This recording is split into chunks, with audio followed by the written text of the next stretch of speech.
The kaniliwan project ni governor, hindi ko pong tanong na ni. But identify mo neglect. We are planning to build a forward support warehouse. Na dito relief goods, na dito rescue equipment, na itong heavy equipment, na dito ang opisina sa kuwan na siya. It should be a resilient warehouse. They hangin or ng lupa kasi na it should be a resilient one. So natay cold storage dito sa tumatamba, natay mga pinaka-rocks na growing na rin na ako yung nalagay na plano, nalagay na costing, kompleto solar, na cooling storage for the medicines, na siya opisina, na siya quarters. So it is to be positioned in Danao and Sibunga. But the lots there are not ours. So we have to get into a use of agreement with this local government. So honestly, gahapon na ginamo nakuha ang gikan sa Sibunga, ang Danao nakuha na mo about a month ago. Nakuha na mo na ilang agi ba mo nagkuhan doon kanang sanggunian sa nila bang. So it should be approved for that the mayor of those municipalities and city can enter a use of agreement with the governor. Kanang ilang agreement ni gihatag nako na sa kuha karon has to be submitted to the sanggunian sa para they give the authority for the governor to sign the use of agreement for 25 years of this land solely for use for disaster. So it's a warehouse of 1,200 floor area, square meters. Kompleto, dugay na kayo kompleto sa plano.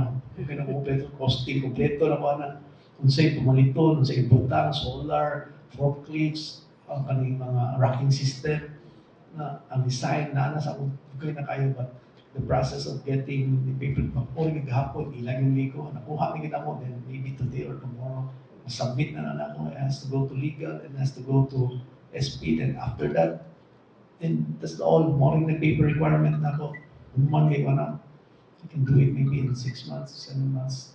So, kana sige, paningil go ko na ko, sige lang. Kana sa Danao pa na? Danao and Sibunga. Pero ang kantong 1,200 square meters. Danao and Sibunga. And Sibunga. Yeah. Nakita na mo lahat, sige ko ito.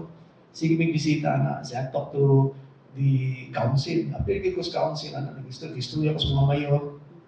Sugot saan sila kay they can also, kanang mga the provincial government can store the relief goods, food and non-food items. The local government, the host government can also store their own. Na may mga local government, wagi warehouse, so gamit na nila. Ang atong OCD can store it, atong DSWD can store it. Ang atong mga NGOs na gusto sa, pwede mo store. Importante mo na kayo, at least coordinated na dito ba? Dito tayong plano, dito mag-duplicate.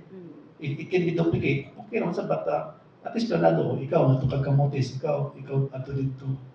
Dito pala, maplano na nato kinsa itong suportahan.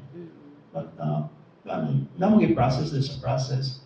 Dapat ay i-bid pasat ni siya. I-bid sa ni siya.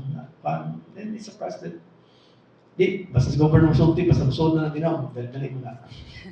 So expected na ito ma-start ang construction? Start of construction, I hope September. Maybe if we do it earlier, the better. Okay.